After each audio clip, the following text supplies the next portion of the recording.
The following contest is scheduled for one fall. Making their way to the ring. Live from the AfterBuzz TV studios, it's Making Their Way to the Ring with Lilian Garcia. Well, hello everybody. Welcome to Making Their Way to the Ring. Another episode, another incredible episode getting ready to head your way. So freaking excited. This one's big. I am Lilian Garcia. You can catch me at Lilian Garcia on iTunes, on Twitter, and also at Lilian Garcia official fan page on Facebook and liliangarcia.com. I am joined, I'm going to go right into this because we have Mickie James today. Mickie James. So to help me here this afternoon, my official co-host, he is the former TMZ senior editor. He is the editor-in-chief of ProWrestlingSheet.com and also the Sheet podcast on iTunes. Please welcome Ryan Sutton. Thank you. Good to be here as always. Hi. Last week was crazy. You had Kurt Angle. Now you got Mickie James. Oh my gosh. You're killing it. I know. It's like so exciting. Like it's exciting that they're all wanting to come on the show, that they're all wanting to like also open up. I mean, we learned so much from Kurt Angle last week. That was incredible. How crazy is this though? That like just, what is it, minutes after our interview, all of a sudden it comes out that he is going to be in the WWE Hall of Fame this year, inducted. You did the interview and then I drove home. Right. And I sit on my couch to hang out and chill for a second before I start working. And I start seeing the articles pour in about Kurt Angle and I'm like, are you kidding me? Lilian just interviewed him. And then you sent me the text, and I'm still driving. Or actually, you called me because I'm driving. I do not text and drive. Yeah, of course. But you called me. You're like, dude, did you catch this? I'm like, what? What happened? I'm still driving. I'm still going home. And you're like, and I immediately reached out to Kurt. He's like, oh my God, I wanted to tell you so bad on the show, but I couldn't because ESPN had the exclusive. Which is understandable. I mean, ESPN is whatever. They are ESPN right now. So you give that, and everyone wanted to hear what he had to say afterwards because everyone was talking about Kurt Angle. I mean, he was clearly the biggest news story of the week yesterday, last week, not yesterday. And he was your guest. I mean, everybody hit that interview immediately. And what was great is I got a lot of people saying that there's a lot of stories that they had never heard of. Absolutely. And so it revealed a lot of how his growing up thing, his four brothers, how he was considered the crybaby, and then how his wrestling style was so different from his brothers that in the end, the points thing, right? He concentrated. And I don't want to give it away because I really want people to go to this interview. Definitely, if you want to catch it, all you got to do is go to iTunes and just put in Making Their Way to the Ring with my name, or just put my name, I'm sure it'll pop up. It does. Yeah, right? It does. or they can you guys can go to youtube.com/AfterBuzzTV and you can catch it that way, or even simpler than all of that. Just go liliangarcia.com. I have it all there, and you've got the little buttons. You can either go to iTunes or you can go to YouTube, and you can catch all the episodes that I've done with all the past amazing superstars. And if you don't like Olympic wrestling, you're more of just a pro wrestling fan, there's the part where he talks about who he'd want to wrestle if he did come back. And I thought that, I don't want to give that away either, but I thought that was some interesting stuff in there. Right, because he never said it. No, and those who I'd like to see him wrestle if he came back in WWE. And I don't want to give it away, but they're definitely, they'd be awesome to see. Yes. And how's everything been with you the past week in general? Well, it's been crazy. Really? It has been nuts. When you think your life is just, and things have been heavy, with my dad and everything like that. So I was kind of looking forward to, okay, we got to move on to the next stage of our life and all of that. And all of a sudden, my husband wasn't feeling well on Tuesday, and he ended up in the hospital on Thursday. For what? And he's still in the hospital. What? Yeah. Oh God! He's still in the hospital. He's doing okay, which is why I am here. Otherwise, you would have been running the show. It's the most insane thing that he was just having really, really bad headaches. And so I'm thinking maybe migraine, whatever his boss is thinking, stress from, the work and all that. But no, it turns out, it seems, we're still like waiting for final results and everything like that, but it seems like he's got encephalitis. What's that? So it is the inflammation of the brain. It's a virus that hits your brain. And I'm still learning a lot. Yeah. Okay, dude. I mean, he's gone from major, like, dealing with getting a spinal tap, which is kind of like with a epidural. That I'm more aware of, right?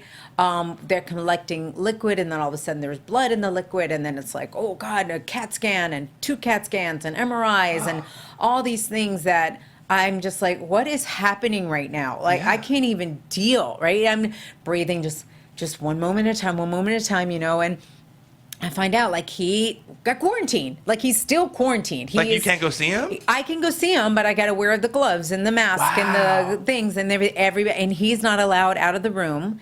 And everybody who sees him, like, we've said no visitors. Like, they really don't want to have all these visitors. So my poor mom hasn't seen him. My sister just came back into town. She hasn't seen him either. And like I said, he's been there since Thursday. And I'm hoping that he gets out today or tomorrow or something. Feeling? But he's feeling much better. I mean, he's been pumped with so many antibiotics through the IV.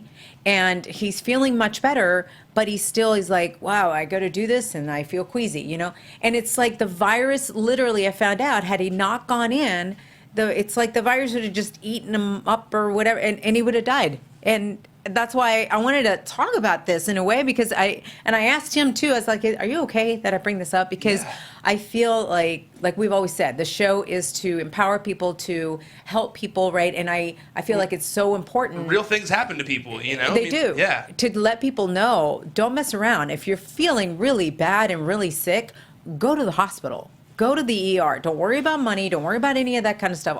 Your life is worth way more than that. Now that it's been caught, could it still affect him in that way, like where it's life-threatening type of a thing? Well, I don't think so now, especially, but they're still keeping him, and so we don't know. And I think they're just waiting to be completely cleared, because he could then pass it along to somebody else or this or that, So, everything's still up in the air, but I'm like, oh my gosh. Really, and I'm so sorry. That's terrible. Trying to get my mindset for this interview, for being here, for Mickie. And Mickie's been so awesome. I've been, coordinating times with her, what's convenient, and all that. So she's got a flight, later on today. Yeah, she's officially back now. She's officially back. Yeah. So we'll talk about that. But before I move on, my husband actually, one thing he says, he goes, wow, spending this much time here in the hospital and knowing how close you are to death, like in an instant, right? Yeah. He says it really makes you reflect. And this is something he found.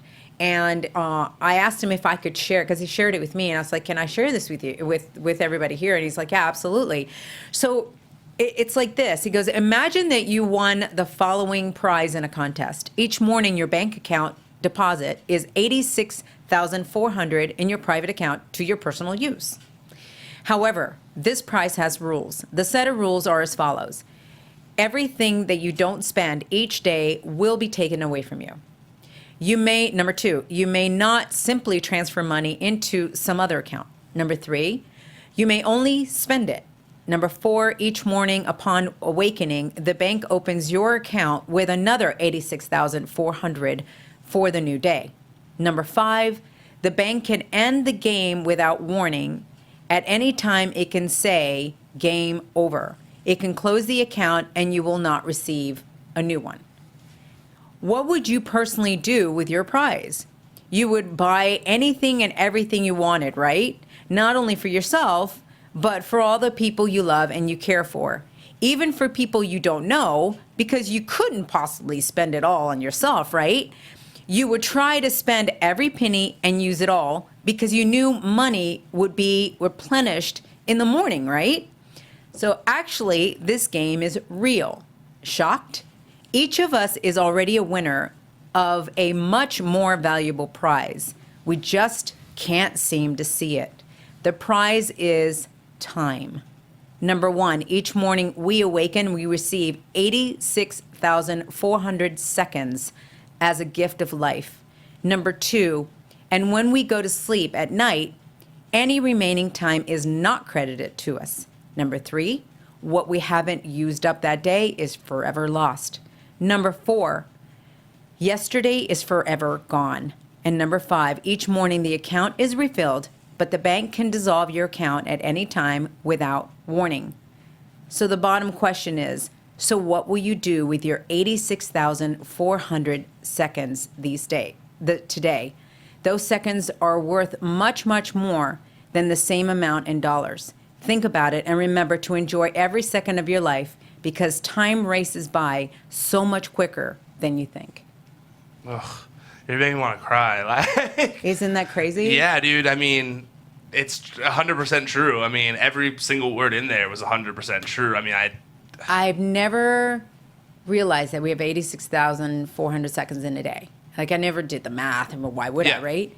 And this puts into perspective, like, what are we doing with our time? Yeah. But seriously, are we really making the most of it and appreciating it and all? And I don't want to get that. No, but no, honestly, that's honestly one of the reasons I've enjoyed doing the show so much with you is because it kind of, and I hate always talking about death and stuff, but, after my brother passed away, I kind of got a little more muted with things, and I have felt like the past few episodes that I've been here, I have had to re-examine things in my life a little bit, and that one actually is another one where maybe I do get a little too focused on work and not family as much as I should, and I only have so much. Like that thing said, the game could end at any time. It can, and that's what he just reflected. He goes, "My gosh, I mean, it could have just gone." And I was like, "Man, I can't even deal with that thought." Right? Anyway, I just wanted. But he to might bring be getting that out up. today. He might be getting out today. I don't know. Well, please keep me updated. As soon as the show is over, I am heading back to the hospital, and we'll go from there. Please keep me updated because I would like to know. And let him know I'm thinking about him and stuff. We were just talking last week. That makes me. I couldn't even go in it. I mean, my life is an open book. I've been very open about it, but I couldn't even go into it on Twitter and all that. How do you even explain that, right? So I was like, I wanted to explain it today as to what's going on. Yeah. But it just, again, it's another reason as to why doing the show is important as well, because the stories that we hear from the superstars and the struggles and their obstacles of what they go through and how they accomplish it, and they're still going through, right? There's some struggles that they're still going through, but it helps us. I feel like it helps everybody in learning. If you are going through something, oh, well, this person just went through it, and okay, they did this. Maybe if I do that, I can get through it. Absolutely. So I can't wait to talk to Mickie James. She's somebody that I have known for, I think she came in at 2005? Something around there. Something like that, yeah. So I've known her since then. So, and she's just a beautiful heart and a go-getter. Like, what a work ethic she has. And there's just some things I've always wondered and wanted to ask her, and I never thought about it till this show. Was like, oh, well, I really want to know how you grew up. I want to know how, she's got all these brothers and sisters and half brothers and all that, and so I want to know what life was like growing up in Virginia and the farm, and her parents and stepfather and all, and it's just I can't wait to get into that, and then her return. Yeah, and that's what I mean. Because the best part about podcasting is when you hear two friends like you and Mickie who maybe have traveled together, done lots of things together, but they didn't sit down and talk about one of the other one's lives for a full hour. Like, you don't get to sit there and pick apart your friend's life for an hour and which we should, which is great. On the road, you should, but you never really thought don't. About it. Right. And I think that's why wrestling podcasting has become such a thing, because a lot of these people have had so many shared stories together, and it's really cool to hear them talk about it for a full hour, an hour and a half, or whatever. And I, like you said, her return though, I mean, if the other big story of the week was Kurt Angle, then on the other side of that was Mickie James coming back. I mean, Mickie James and Kurt Angle were the two biggest names of the week, and I can't wait to hear how it all went down from TakeOver when she was at NXT to now being a heel with Alexa Bliss on SmackDown. I can't wait to hear all that. And she's mostly been not even a heel in her career. She's mostly been, she came in as a crazy fanatic, but it wasn't like a heel. No, right? She's never been like a mean, dirty heel. No, at least that I can think of. Right. So it's going to be exciting in a way to see this role in her, and I actually want to ask her, how she feels about coming back as a heel. Like, if she's excited about that, or is she going to miss the whole? She's very cheerful. She's a very cheerful person. Absolutely. I'm actually kind of excited to see that other side of her. I mean, especially now that she's one of the vets of the roster. I mean, she's coming back as like a a vet now. But she was the newbie before. Now she's like someone who can give lessons to other female wrestlers on the road and all that kind of stuff. I'm very excited to hear what she thinks about coming back to the family. And I wore my little cowgirl outfit or whatever in homage to her with my little braids and all of that. Just thought, and she's awesome. All right, so let's go ahead and we're going to bring the news in so that we can bring in Mickie. So let's welcome right now Christy Olson with all the wrestling news. What's up, party people? Roxy Stryer here from The Tomorrow Show with Kevin Undergaro. We're your twice-weekly broadcast of one man's midlife crisis and the mad millennials in Star Trek uniforms that follow him. And I'm one of those millennials, Lauren LaGrasso here. We've had some amazing guests like Russell Simmons, Ileana Douglas, and Craig Gass. Coolio, right? Christian Blatt in the house to tell you to go to thetomorrowshow.com to check us out. We're live every Monday and Thursday from 10 to midnight Eastern. That's thetomorrowshow.com. Be there or be square, whatever that means. Welcome back. This is your Making Their Way to the Ring news. Starting off with a former guest of our show, Trish Stratus, who welcomed baby number 2 last Saturday, a daughter who she named Madison Patricia. Isn't that so sweet? The middle name comes from her Greek grandmother who actually passed away recently. So Madison Patricia joins baby brother Max and Trisha's husband Ron, who was there along with her midwife at South Lake Hospital in Newmarket, Ontario, where they welcomed the new baby. So congratulations. All right. You were trying so hard to hold in your applause there to not go over Christy. I know. We've been waiting a long time for this one. I know. As a matter of fact, you guys remember she came here 8 months pregnant. She came all the way here so that she could do an interview for Making Their Way to the Ring. She basically had her baby on set. Maybe not. But could you guys imagine if she would have been like in the middle of the interview and been just like, oh my God, my water just broke. Yes, best news story ever. Yeah, that would have been huge for you. Damn it. I need to ask her to come here. Just recreate it here on the set. Recreate it now. Congratulations. We love Trish. Love her. And just couldn't be happier for, little Max is so adorable. I was like cuddling with him the whole time he was here, so I can't wait to see her little angel. And 2 kids, man. 2 kids. It's crazy that she's got 2 kids. Trish Stratus. She was someone when I was a kid that I had a huge crush on. So it's weird to see. So it's weird to see someone that I had a huge crush on with multiple children now. It blows my mind. It makes me feel old. Uh-oh. Yeah. Well, she has a few years before her kids start going to prom and that sort of thing. So let's talk about one WWE fan who had Chris Jericho's help with that. Mm-hmm. Yeah. So really? he got a tweet from a fan, and she said, "Hey, at Chris Jericho, you probably won't see this, and I know that, but I wanted to ask my boyfriend to prom, and I was wondering if you could help because he's a big fan of yours." This came from Sonny. Well, Chris did indeed see that tweet, and he posted this response. Hey Jacob, Chris Jericho here. I got a question for you. Summer wants to know if you'll go to the prom with her. And I suggest that you do. Because you know what happens? When you don't go to the prom with Summer after she asks you, Jacob, you know what happens? If you don't go to the prom? If you don't go to the prom?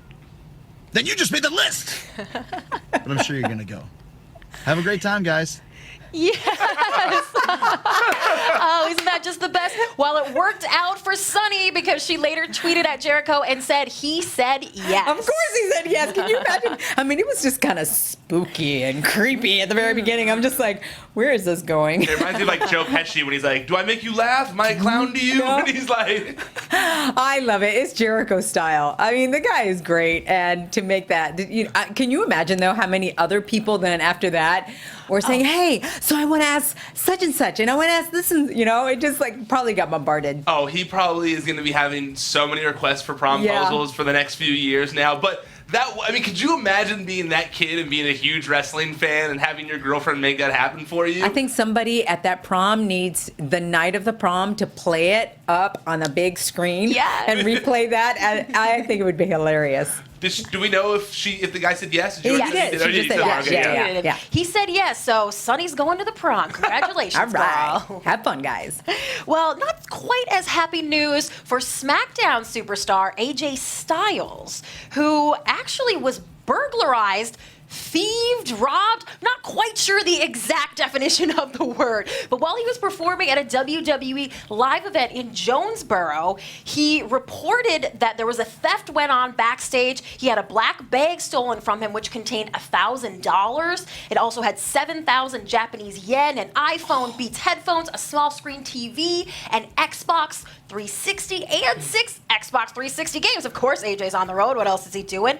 So he reported this to the police. This went down at the Convocation Center in Jonesboro, and this is actually the second time since September that one of the performers there has reported being robbed while they were performing. So hopefully he can maybe get some of his stuff back, but I think that's doubtable. Yeah, and because I talked to the cops about this, and I was working on it a little bit. First of all, I looked it up. $7,000 in yen is only $60. So it's not like that much money. It sounds like a lot more. Yeah, it sounds like a lot. You're like, why is he walking around with 7,000 in yen? Like, what's he doing? That was going to be my first question. Of course, I don't do the math when it comes to yen. I'm like, what? And then the other one is, and I'm sure, I know you were there with AJ on the road for a little bit. He's got like a portable Xbox where it's like it's in a case, like a briefcase almost. And you can like lift up the briefcase, and there's a TV screen on one side, and the Xbox is already connected to it, so you can play Xbox. A serious player. That's how they do it on the road. Yeah, it's similar to like what I think Xavier Woods has and stuff like that. But I think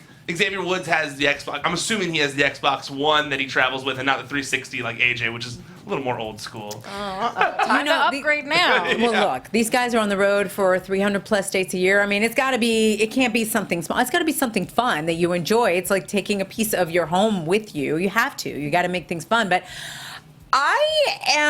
first of all, how dare somebody steal that? And second of all, how could they even think of stealing that from a superstar? I mean, the champ.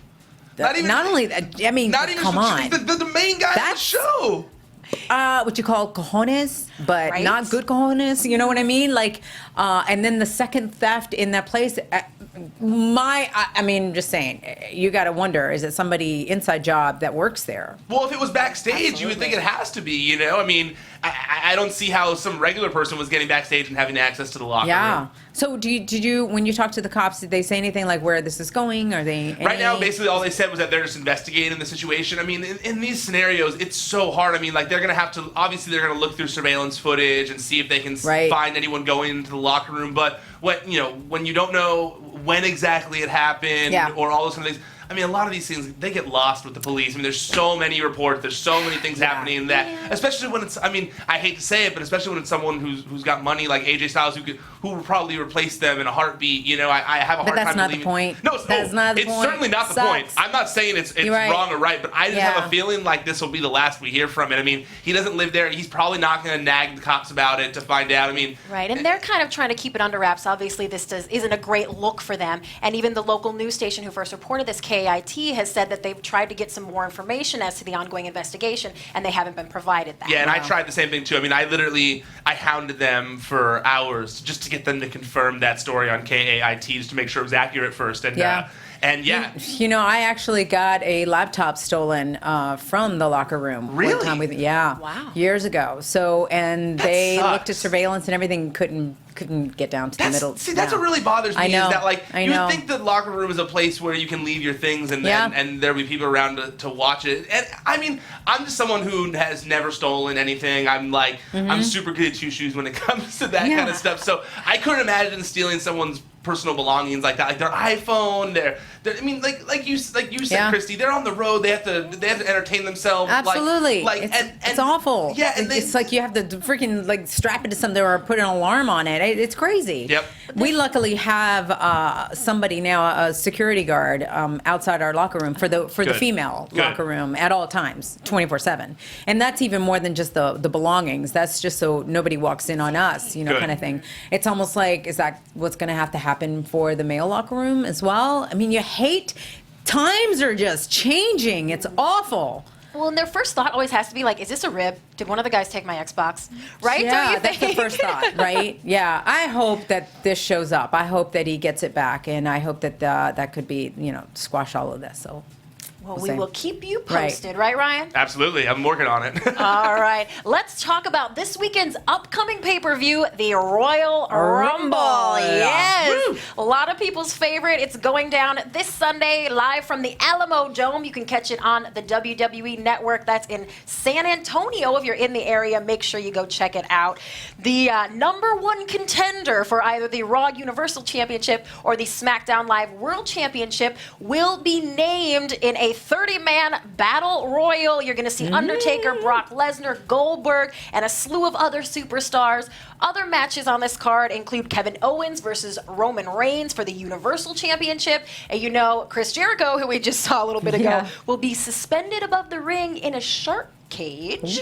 They love that shark cage. Minor Dave. stipulation. Yeah. We're also going to see AJ Styles versus John Cena for the WWE World Championship, Charlotte versus Bayley for the Raw Women's title, and Neville versus Rich Swann for the Cruiserweight Championship. Now, the interesting thing there is that Neville, since he's returned, has beaten everyone that he's faced, including the current Cruiserweight champion. So that one's really up in the air. It's a great card. They're really pushing him, which is I think is cool, and I really like this whole heel angle. new with him. attitude? I love it. Yeah, I really do. Heel Neville has been better than face Neville ever was. Yeah, but and he's so. I mean, the one thing that I loved watching him as a babyface. I mean, he's just so talented that he could do all these aerial stuff. When they're heels, they can still do that, but they got to tone it down a little bit more because they can't be quite so flashy. Yep. And so sometimes a babyface doesn't necessarily know what to do with that, right? They don't know, how do I get over without doing all my things? But he's nailing it. Oh yeah, and it's been entertaining to watch because Yeah. it's been so different than what we were used to before. And he's changed, like you say, changed up his entrance so that he Yeah. wouldn't get this big pop doing that whole superhero thing, and Right. staring down little kids in the front row. I've been super entertained by it, but the Royal Rumble I'm most excited for because that's my favorite match of the year. I mean, I look forward to the Royal Rumble more than anything, even more look than forward to the WrestleMania surprises. sometimes. Yeah. I look forward to then who's coming up next, right? It's like 5, 4, 3. It's just so exciting every time. Like that match, even though it's so long, it goes by so fast. Yep. With all those little, exciting entrants. And who do you think will be Surprise number? entries, and maybe Yeah. guys will come up from NXT. That's always exciting. Always exciting. Who do you think will show up? Ty Dillinger has to be number 10. Like they've done this whole 10 thing with him for a while. Yeah, I feel like if that's they true. wait another year for it, it won't make any sense. It'll Right. lose its charm. Ty Dillinger has to be number 10 this year. I don't even know if they're going to bring him up to the main roster afterwards, but it's just like everyone's been asking for it. I know personally behind the scenes there's been a big push to have him be number 10. Whether it happens or not, whether Vince gives it the okay, I'm not sure. And I know that a lot of people are hoping Samoa Joe is going to be in the Royal Rumble as well. Yeah. A lot of talk about that. I really speaking to Kurt Angle last week, and when I was kind of like going, so you're gonna have a return. I could see that little thing in his eyes where he couldn't even tell me though. We found out later it was Hall of Fame. No, just Hall of Fame. That's all. Congratulations, Kurt. By the way, if I haven't said it enough. Anyway, but I thought maybe he was going to be in the Rumble. Now I don't know. Well, we actually, it's funny you said that. We had a long conversation about this on my show this week on the She Podcast, and I think it'd Get that plug in. No, Get that I plug like in. that. But no, I think it'd be a waste right now to bring him back in the Rumble, especially because the surprise is gone. They've said he's going to be in the Hall of Fame. Yeah. We know he's back in the company fold. As big of a pop as it'll be, I just don't see. I feel like it'd be a waste, with Brock Lesnar and Goldberg and Undertaker and all these I people don't know in if there. Kurt and waist go in the same sentence. Well, only because I I'm feel going like to have to disagree with But you. only because I feel like he's such a star that he should get the same treatment that Sting and Goldberg got, where like he comes back and he gets his own main event. It's like a huge deal that Kurt a Angle's huge back. comeback. Yeah, like a Yeah. huge comeback. It's because I feel the same way, and I feel like if he comes in the Royal Rumble, he's not going to win the Royal Rumble, and that's Right. why I feel like it'd be a waste. That's the only. But you want want to see him at WrestleMania. Yeah, I do want to see Maybe him at he WrestleMania. shows up at the end of the Rumble and like takes down the winner or something, setting something You up. never know. Yeah. Here's my thing is, I mean, I know he's been cleared to wrestle. I get that. Yeah. But the guy's had 5 broken necks. Yeah. And WWE is so careful now that I wonder if they will even allow that, if they can. Well, You even know? he kind of said in the interview with you, he was kind of like, when you mentioned something about Shawn Michaels and him, Yeah. and he was like, look it, Shawn Michaels and I won't have that same kind of match if we were Right. to wrestle again like we had Right. at WrestleMania. I mean, we're But- older, But I still think that if I went with some of these younger guys, then I could go. He said he wanted to go with AJ Styles. Yep. Not to give it away, but I just did. I'm trying not to give it away. No, because I do want people to watch the interview. But trust me, there's a lot in that interview that we're not going to reveal that you're going to want to know. And there's another wrestler that he says he wants to face too. So it's not the only AJ Styles. Exactly. But definitely, that would be an amazing. And he said it. AJ does all the work. So I hope that WWE would allow it in the future. Don't know if it'll be now, but just congratulations, the fact that Hall of Fame, he deserves it. And it'd be awesome if he drove up in a milk truck on stage. I'm sure it's being considered. And spray all of us in our gowns and our everything, to spray everybody in the audience with milk. That would be, please. and then be like, got milk? Okay. All right, that's our end. Make sure you all tune in to the Royal Rumble this Sunday on the WWE Network. The pre-show, all the coverage starts at 4 p.m. Eastern, so check it out. All right. Good. Oh, I'm sorry. That's 4 p.m. Pacific. That's what time I start watching. This has been your Making Their Way to the Ring news. I'm Christy Olson, the chief correspondent and managing editor of AfterBuzz TV's Pro Wrestling News Division and co-host of X-Pac 12360, also right here on AfterBuzz TV. Thank you for having me, Lilian. Back to you. Thank you, Christy. Appreciate it. As always, you bring such amazing news, and I love chatting with you. And Ryan, you too. Thank you so much for everything, and we shall see you next week. And now we are definitely going to go into this Mickie James interview. She has waited long enough. Ladies and gentlemen, I mean, she is the only one that has held the TNA Women's Championship, the Divas Championship, and the WWE Women's Championship. The only one. So without further ado, here is the package on Mickie James and just a bit of her life. And then right after that, Mickie James herself. Mickie Loree James Aldis is a professional wrestler and country music singer. Growing up in Virginia, she loved riding horses, playing violin, and watching wrestling with her dad. Mickie dreamed of one day stepping into the ring herself and began working the independent circuit in 1999. Total Nonstop Action Wrestling took notice and signed the Future Superstar in 2002. Less than a year later, Mickie scored a developmental deal with the World Wrestling Federation and began training in Louisville, Kentucky. Mickie would make her WWE debut in October 2005, playing a memorable role as an obsessed fan. That storyline would take her all the way to WrestleMania 22, where Mickie won the first of 5 women's championship titles. While engaging in several epic feuds during her reign as women's champion, Mickie also captured the WWE Divas Championship, making her only the second woman ever to hold both titles simultaneously. She left WWE in April 2010, returning to TNA, becoming the Knockouts champion multiple times. Mickie remains the only competitor in pro wrestling history to hold all 3 titles. Writing songs while on the road and traveling to Nashville on her days off, Mickie also released her debut country music album in 2010. Strangers and Angels is critically acclaimed and earned Mickie the chance to perform all over the world alongside some of the biggest acts in country music. After putting out another album in 2013, while continuing to work with TNA, Mickie left the company later that year. She would keep wrestling on the indie scene and remained a dominant figure in women's wrestling. Mickie returned to WWE last November in a one-off matchup against the NXT Women's Champion Asuka at TakeOver Toronto. To the delight of the fans, she would make a full-time return to the company on the January 17th edition of SmackDown Live. Mickie has a 2.5-year-old son and is married to fellow pro wrestler Nick Aldis, also known as Magnus. It's about to get real, raw, and inspiring with Mickie James. Wow. I mean, really, wow. What a career. And she is with me right now. Ladies and gentlemen, a big round of applause. I know I can hear you all doing it right now for Mickie James. Yay!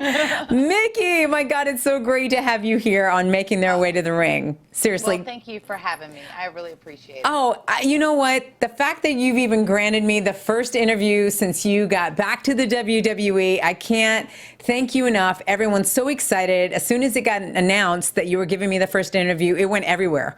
The internet was buzzing, and they were so excited. They can't wait to hear what you got to say and what we're going to be talking about.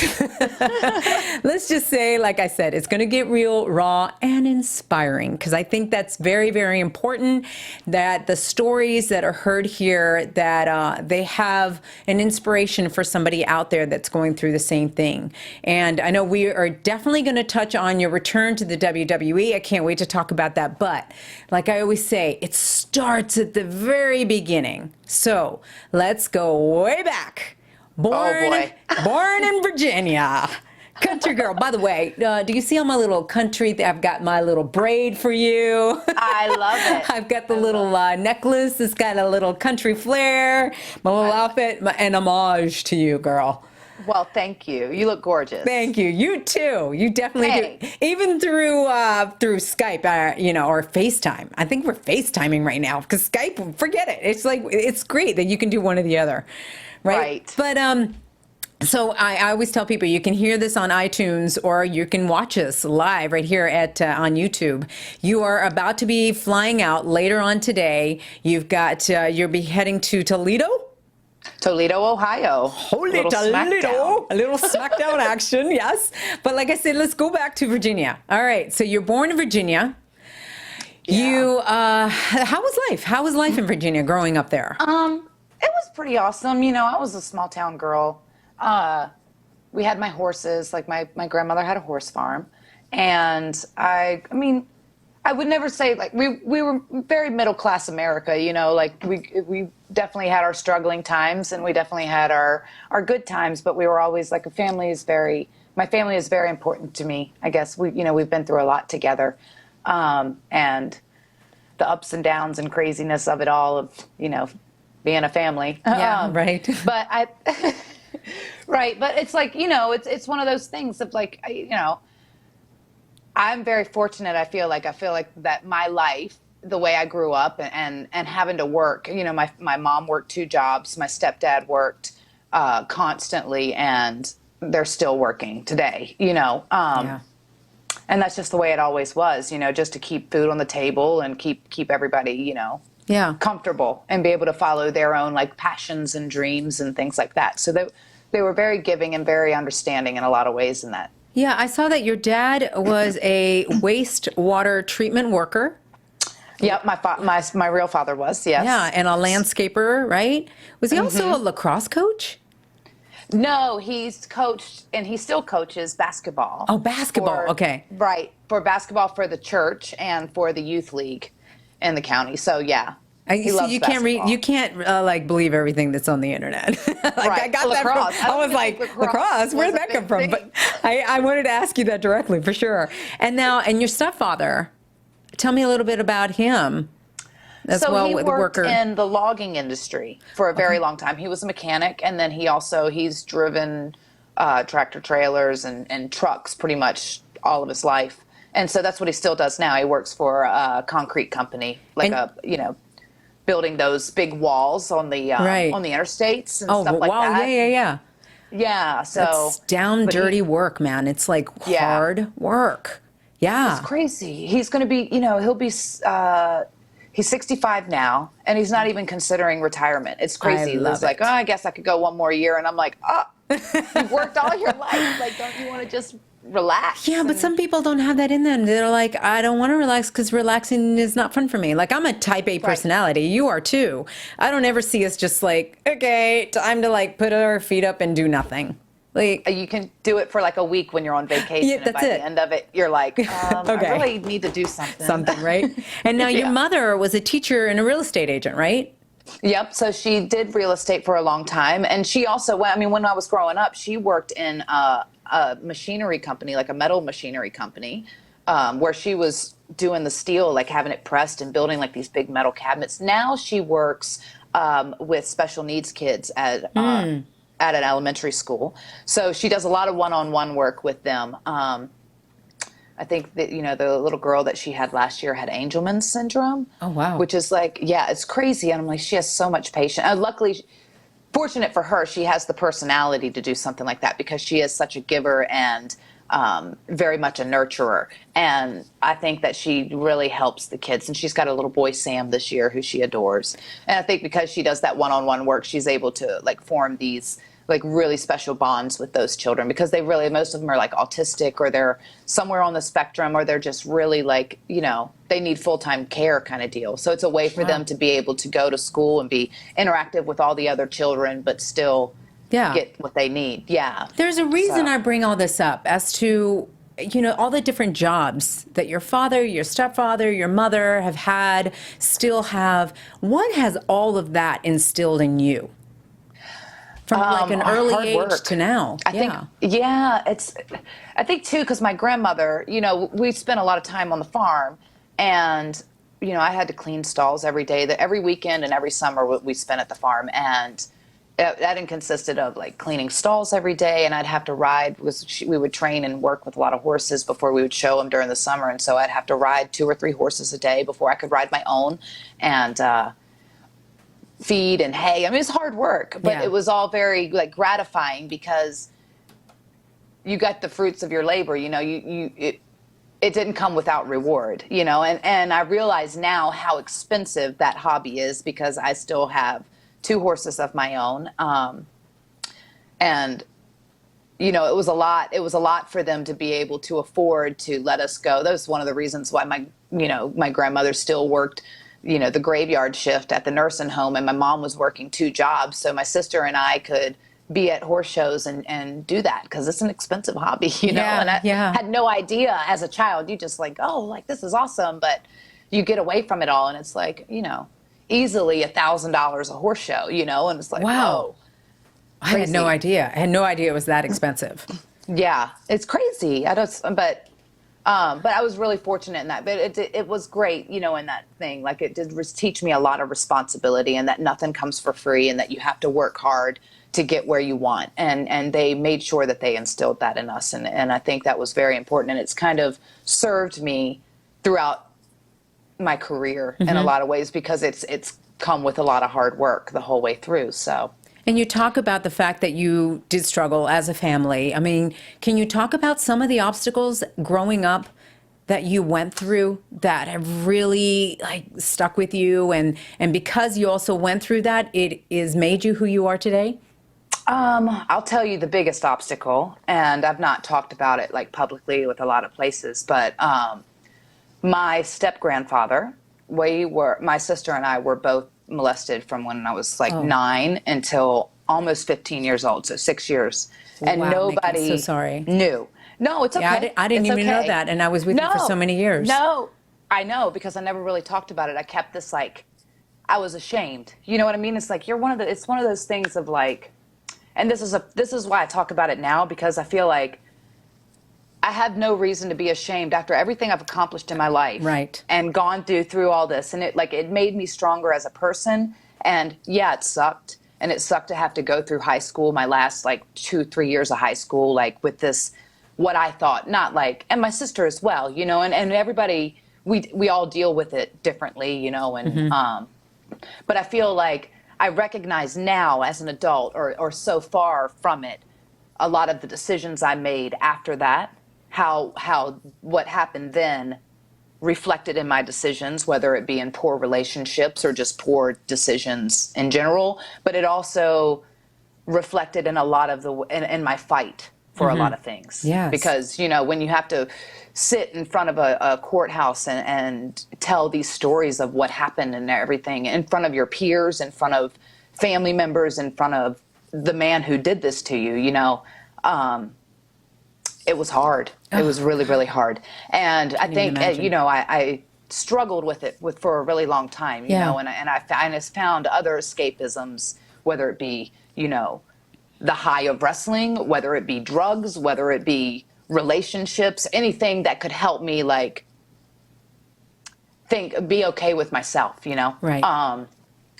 But now, like, it's it's pretty, like, I think it's also a good, this happens so often, like in America, all across the world. Like, and I think it's like that thing that we don't talk about because especially as a young girl, you feel like, well, this is your normal, and it's not until like after you realize like there's something wrong here or whatever, and then you're in it and you go, then you're ashamed, right?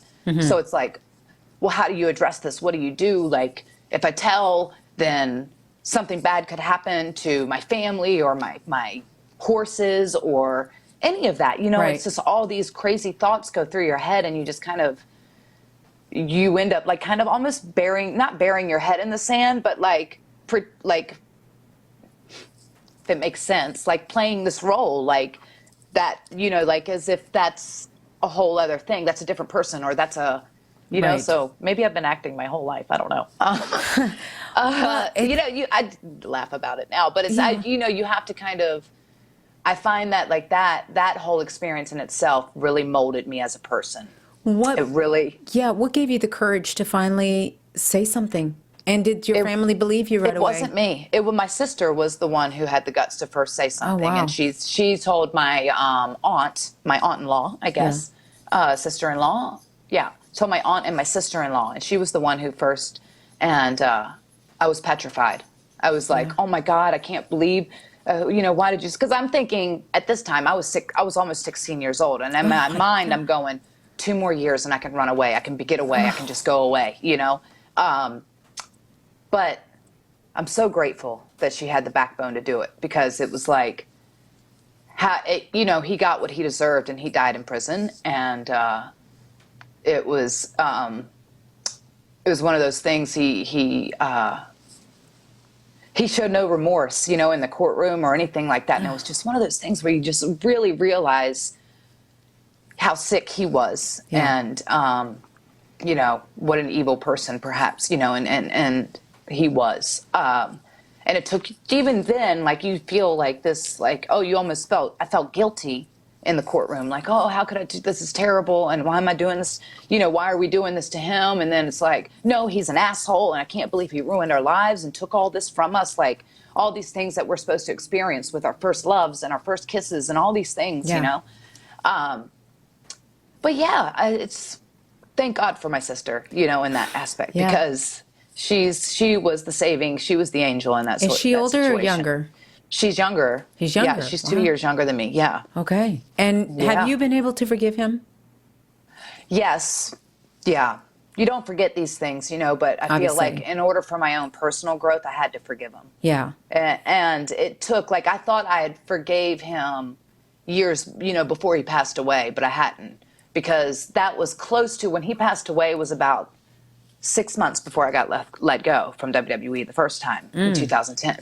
And when he passed away, all these memories came back to haunt me, you know, and I went through a really, like, and this is another thing that I hadn't talked about in a long time, but I went through this like really dark, depressing, like, moment within myself. And between that and, you know, what I had going on in my personal life, plus I was in the studio at that time, so I wasn't home. I was home like 20 days that year, and I was dealing with that and this, and it really put me in a bad place, you know, and it put me in a thing where I was like, I had all this anger that came back, that flashback, and this animosity and this, not hatred, but just like confusion and this questions of like, I wish I would have asked him why, or I wish I would have, you know, maybe told him how, sorry.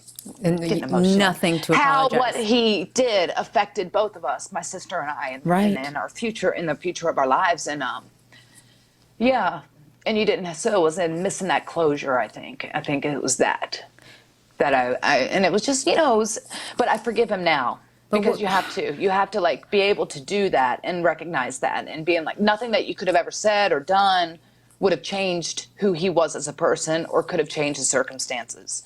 And also I look and you go, had those things not happened, would I have been strong enough to endure a lot of things that had happened after that, you know, or been able to efface them or address them the way I had, you know.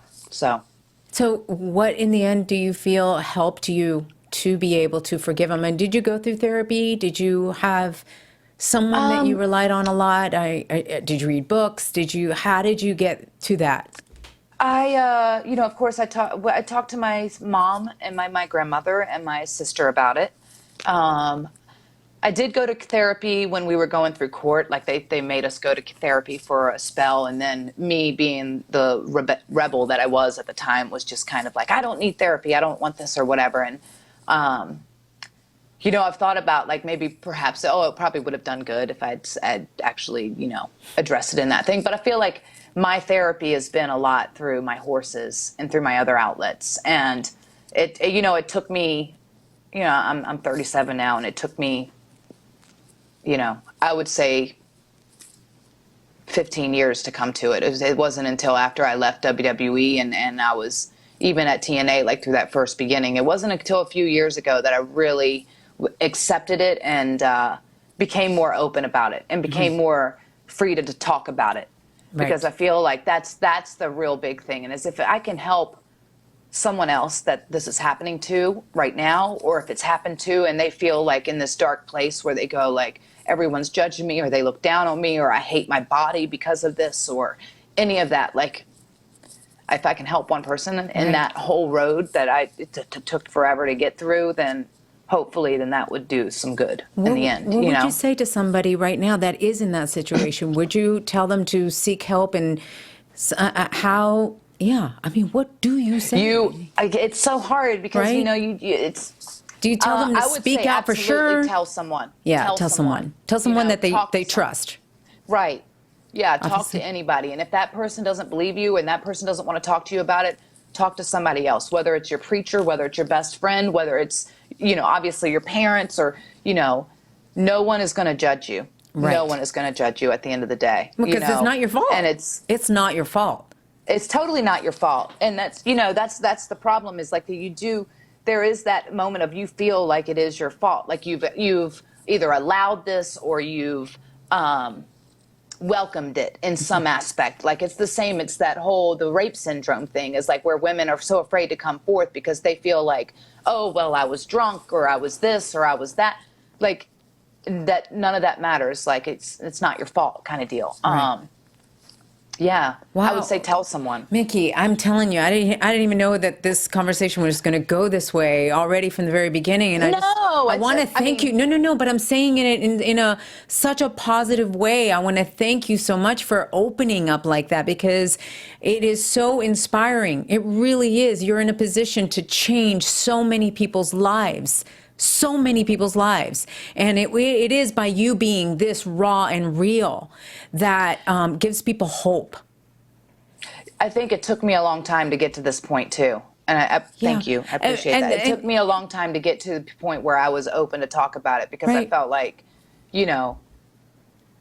because you've gone through that mindset for so long in your life where you go like, oh, people are going to judge me or they're going to look down on me or they're going to, think I'm weird or they're going to think like, it's like I've gotten to the point in my life where it's like, who cares what anybody else thinks? Right, obviously. Yeah, it's like it doesn't matter. You can't control what people think about you, and if they were to think less of you because of something that happened to you, then that says a lot about their character. Exactly. Exactly. But what I was going to say too is that it now makes sense to me. Because you're such a cheerful person, and in the locker room and everything, everybody loves to be around you. We just have this bubbly personality, and yet I would sometimes go in the locker room and see you sitting in the corner, just with all your stuff around you, and I could see your mind just a million miles away, and this like sadness in your eyes, and I didn't know why. I never knew why, and I also saw this. Like this little girl inside of you this insecurity. And I would compliment you about this like amazing match that you just had. And you're like, thanks. But yet I'd see this and I had no idea. And now it all makes sense. And I've even asked you this on the phone. We talked recently, I remember before your NXT match, which we're going to talk about, but I talked to you about, hey, do you want to go back? And how do you feel about everything that's been happening in your life? I think you reached out to me about my father. And then I said, do you realize the impact that you have made in this business and for women? And you said to me, no. do you realize, and I think now I look at it and I go, it's kind of like the insecurity that you had about everything that has happened to you. Do you realize now that you've been able to do this work and forgive and be in a better place? Yeah, I think there's a bit of me that it's still that it's not good enough. You know what I mean? Or it's not like I don't know whether that you call that passion or drive or insecurity or maybe a combination of it all, you know, where I still feel like, is there something more that I could do to be better or do better? Or I feel I've learned, you do get that bit of, and I'm very grateful, you know, for my fans and how you feel like you've touched a lot of people's lives and hopefully inspired someone to follow their dream and do something incredible with their life. But yeah, I think you do, because I do judge myself. And you were right, like, you're absolutely right. There would be times in that locker room where I'm going, I'm living my dream. I'm at the top of, you know, this is where I've always wanted to be since I was a little girl. I've worked my butt off and I deserve to be here. But there's still that insecurity of, like, when you would say, oh, that was a really good match. Like, when you would say that to me, I would be like, yeah, like, oh, thank you. But in my mind, I'm going, yeah, but this could have been better. And why didn't I do this there? And I should have done that there. And that's, you know, whether it's perfectionism or just, you know, I think know. we suffer a lot. There's a lot of people that suffer a lot of that, for sure. And Right. I do the same thing. Like, I'd go back and I'd see myself, like, when I'd sing or something, and I go, oh, that note wasn't quite right. You know, it's this overachiever, like, totally critical view that we have. And I don't know whether it's just society as a whole that is teaching us, you can always do better, you can always do better, you can always do better. But I think more and more I've learned too, you've got to celebrate those steps. You have to. You're absolutely right. Right? You have to celebrate those moments, and you have to remember, like, if you felt it out there, for example, in a match, I have seen you sometimes before, you have come out and you're like, oh my God, that felt really good. And it wasn't until you watched back that all of a sudden the next day you were like, oh man, I watched it back and I thought this and this and this and this. Or it was the other way around. You didn't really feel it out there. And then when you watched it back, you were like, oh, that went better than I thought it would. Right. Yeah. It's constant struggle. It's crazy. Yeah. It is a perfectionism thing. And you're right. And it's something that I think I've learned later, is because I would be really hard on myself, you know. You do have to take those moments of, and obviously the more comfortable you get out in front of the people as well, you get to, like, really embrace those moments of, like, when you are connecting with the people and when you can recognize when you're not really connecting with them as well, you know. So but just to take those moments to celebrate your achievements and your, you know, that was a good match, like, and be okay with accepting a praise every now and then, instead of immediately going, yeah, it was okay, but and immediately thinking, of all these things, damn why it wasn't perfect, right? Yeah. It should be like, yeah, that was all right, and I think I could do this, or something like that, right? I think it's good to always have that striving, but definitely celebrate it. All right, so wow, that got heavy, but I'm glad you did talk about that. I mean, that's something, like I said, that I didn't know that you struggled through, and now it makes, wow, it like really sets up as to who you are and what you went through and the struggle that you went through and the obstacles. But you knew all along, like you just said, this was your dream, this was your goal, you were going to do it. So absolutely. In 1999 is when you really started training. Correct? That's when I signed up for a wrestling school in 1998. So, I mean, I graduated in 97. And I started working at a bar. And I say bar, I started working, at that time, it was more of like I was working at a strip club. Okay. It's out there. So I was dancing and doing all that. And I was in love and, you know, getting engaged and all this stuff. But I had started watching wrestling as a little girl. Like, my mom and my dad separated when I was around 2. And so when I would see my dad. Did that affect you? Or divorce? Did that affect you? Or are you too young to really even? I don't think the divorce itself affected me as much as the little bicker, like the battling in between as you grow up, whether it be over child support or my, you know, the visitations, or like, when it obviously because my dad was remarried and he would have another family and he would have my sister, my other youngest sister. So as life happens, you get busy and other things happen. But like when you're young, you don't realize that as much as more like, oh, he doesn't have time to see me. When it's really, we all have things going on. Right. It's life. But yeah, more of that I think affected me. And we're okay, it's fine now, like obviously. But I think that affected me a little bit, as I was growing up. But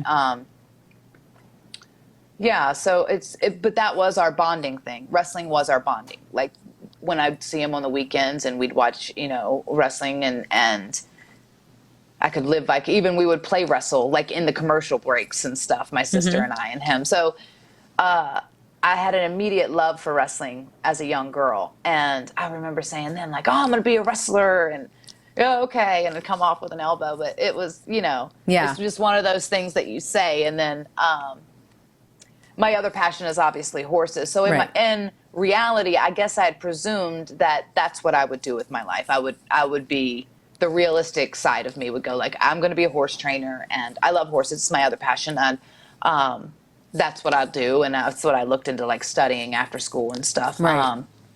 But why and we're in the middle of all this, because I want to get back to, you starting wrestling and going on that, but we're in the middle of this violin all of a sudden. 5 years playing the violin. It's crazy. Do you still play? No, I can play Mary Had a Little Lamb. I have it. Still have my violin. Oh, you do? Yeah. So it was that just something that, did you pick that up or? It was something that was offered in middle school as an elective.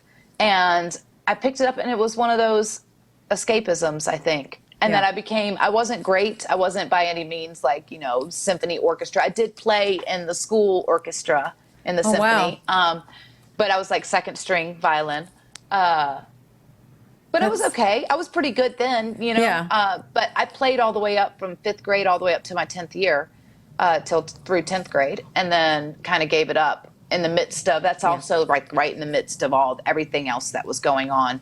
But that explains your love for music as well, which we'll touch on it. But let's go back to, so in 1998, now you say you went into, how was that? Like, how did you find the struggle?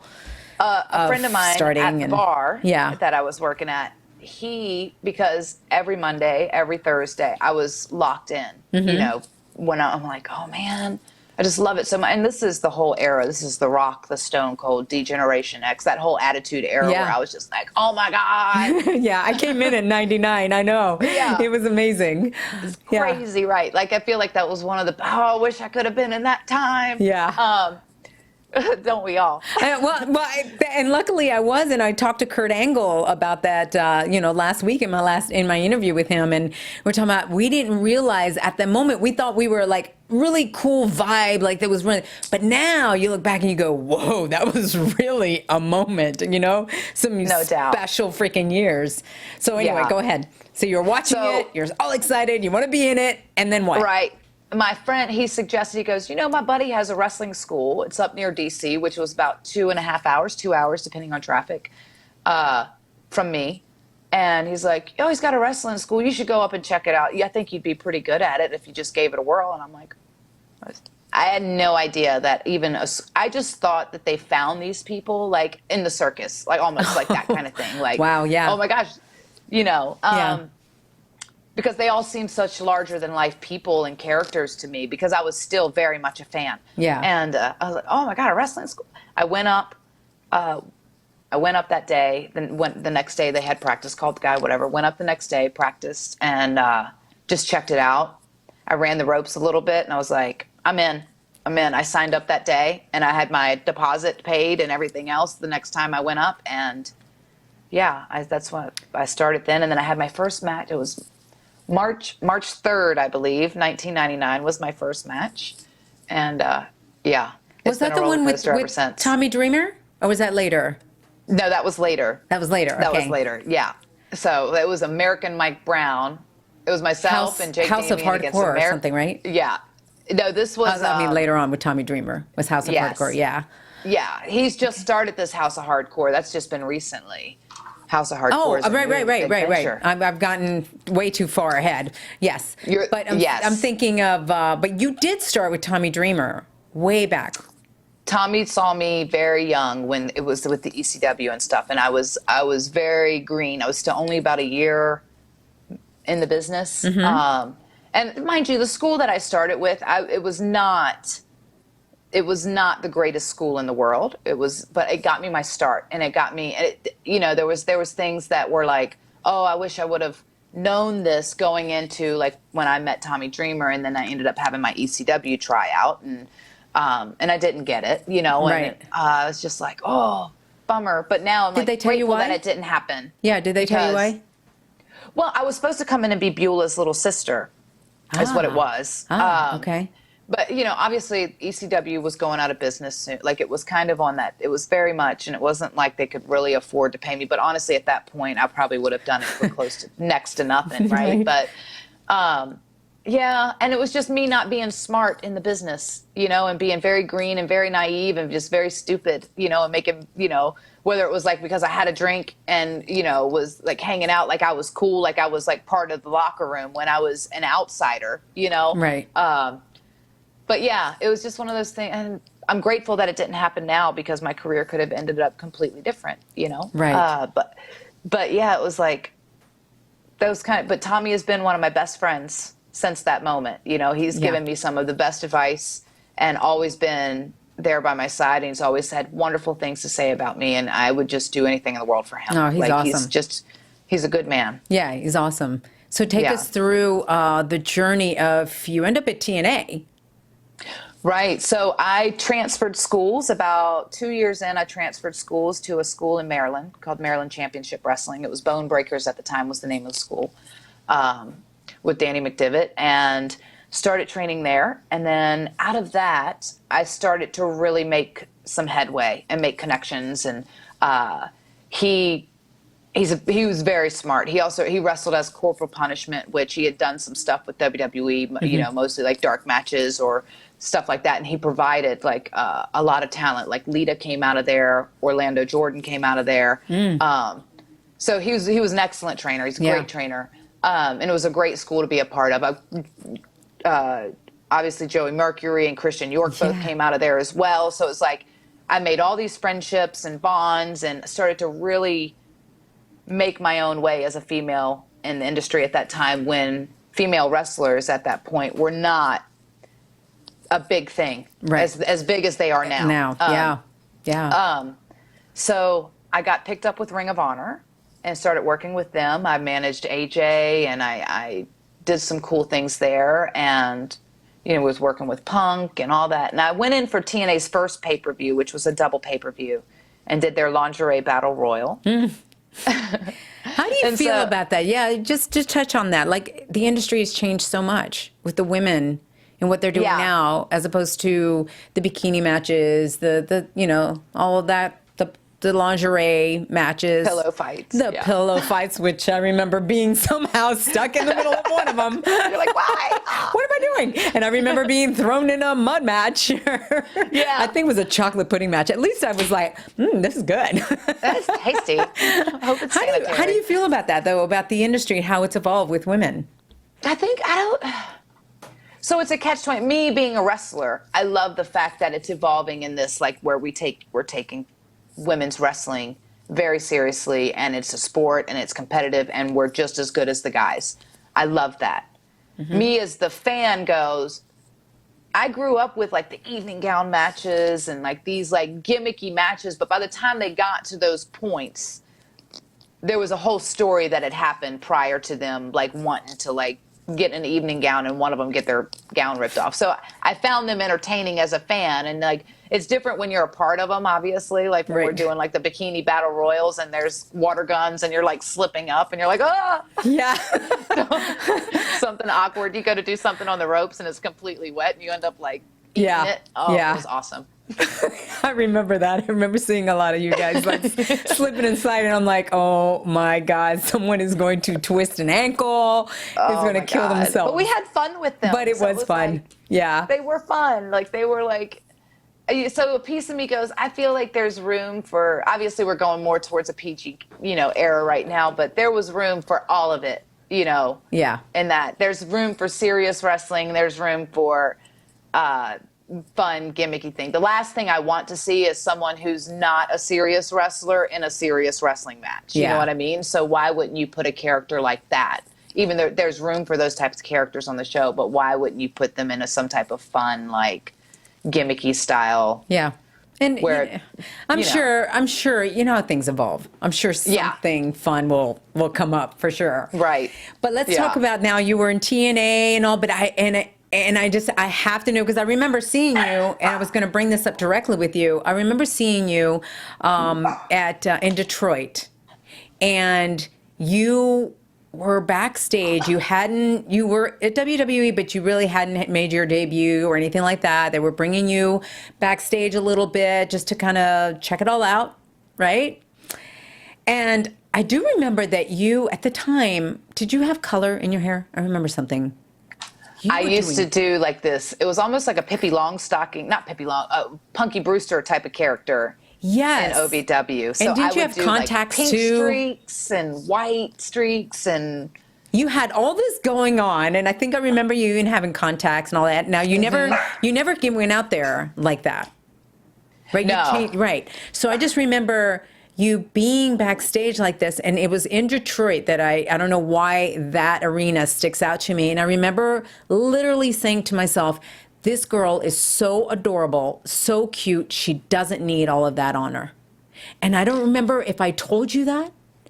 Like right I don't think so. Because I was probably too scared to like offend her, because people are trying to be their own or whatever. Yeah, I mean, you're taking it the wrong way. But I just felt like you didn't need all of that. And thanks. I feel like that's exactly why. I mean, you actually came out being you, and you've won everybody over. You just have this thing about you. Thanks. Yeah.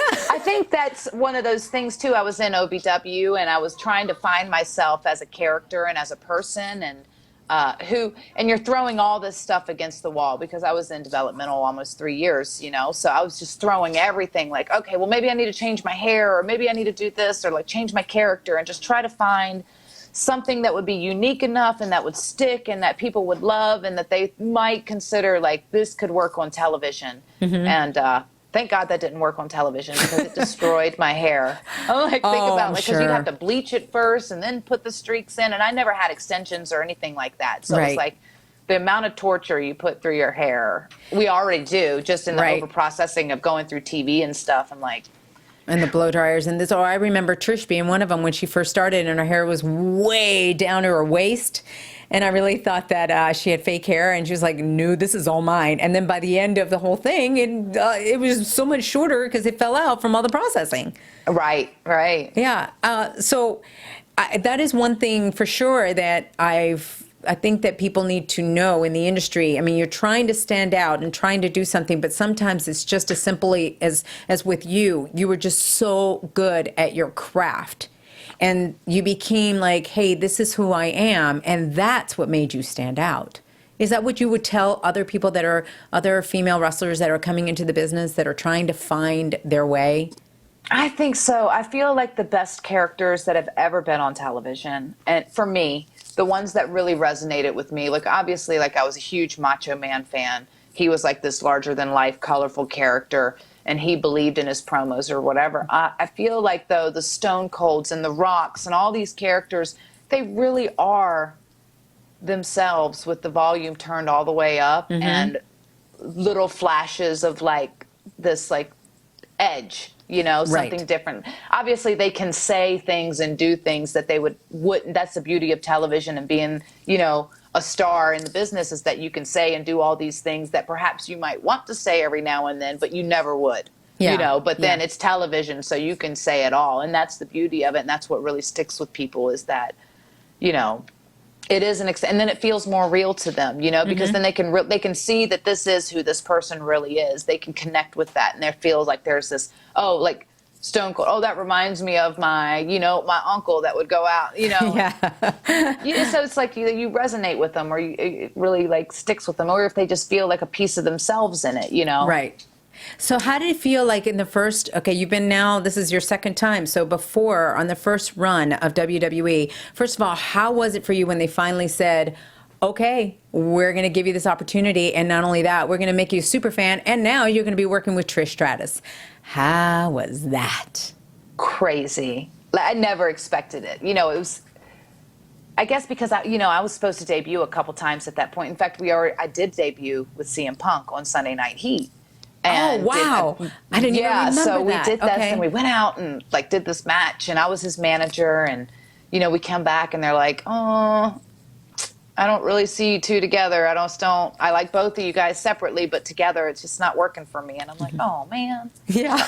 But now, it's like another one of those blessings in disguise, because I went back and I had actually written that character and written that storyline more because I didn't know Trish, I loved Trish, but I didn't really know her as a person, but I did know Amy. I knew Lita. Mm-hmm. And I knew that I called her and I was like, are you okay if I write this storyline, if I just pitch it with you or whatever? Because you don't want to just pitch this idea out to somebody and they're like, I freaking hate it, man. Why would you even pitch me, Right.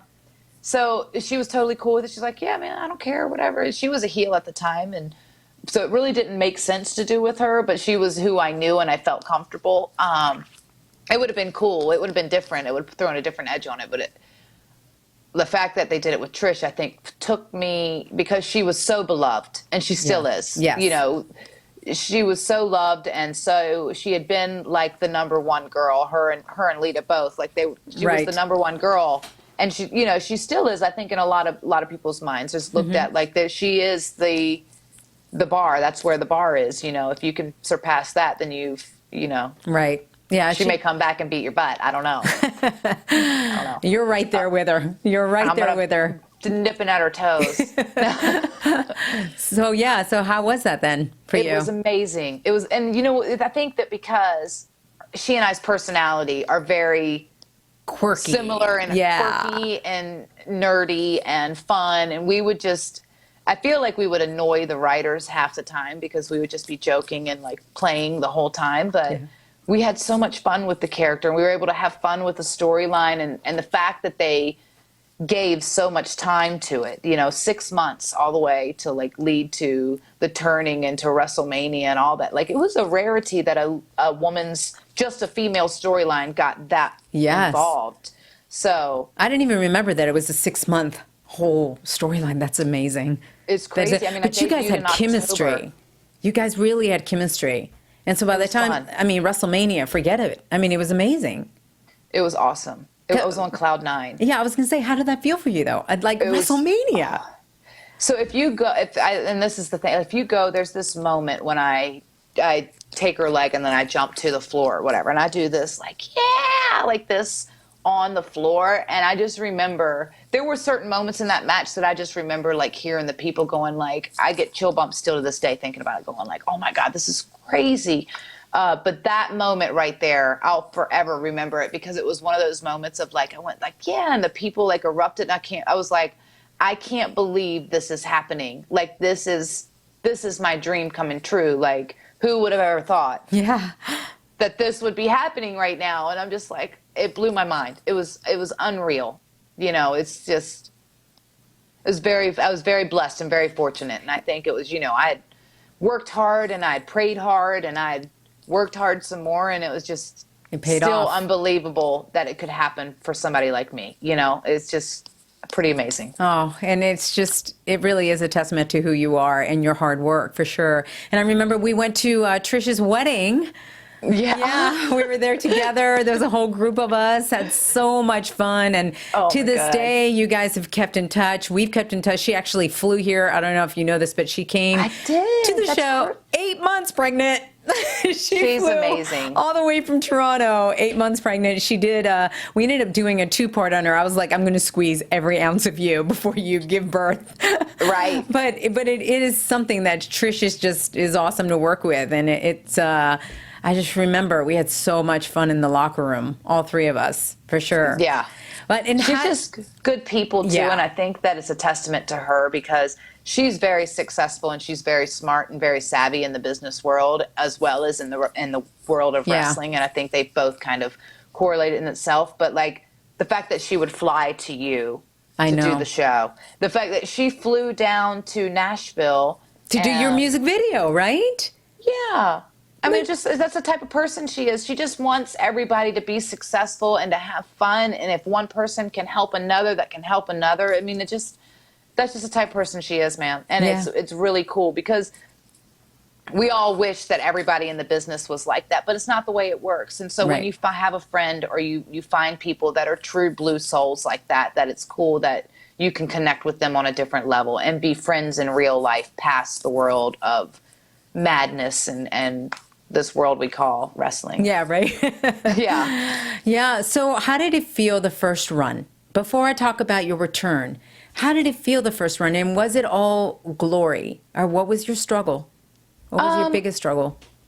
It was, I mean, obviously there were struggles, you know, in the sense of like finding my place in the locker room and still feeling like you're walking on eggshells and not wanting to hurt anybody's feelings or make anybody mad or, you know, say the wrong thing, do the wrong thing because you're so like, not job scared, but like insecure. Like insecurity is a crazy thing. It's weird how even still, I feel like some of the top stars in the world, we're still very insecure people. Like we're still like, was it good enough? Was that, you know, I hope that person's not mad at me, or I hope, you know, that was okay, or I hope Vince liked it, or I hope, you know, instead of just being confident enough in ourselves and our ability, especially after, you know, me, I'm going on 18 years, like after all this time, you'd think that you'd be, I am confident in my abilities. I know I can go out there and deliver or whatever, but you just want it to be perfect every time, you know, and it's just,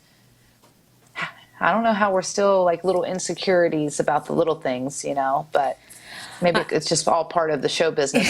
I was just going to say there's something to do with the ego for sure. Right. I think. Yeah. And it is something when you keep studying yourself and, you know, there's a phrase that I have learned that I live by now every day. When I start thinking too much, and the phrase is stay in your head, you're dead.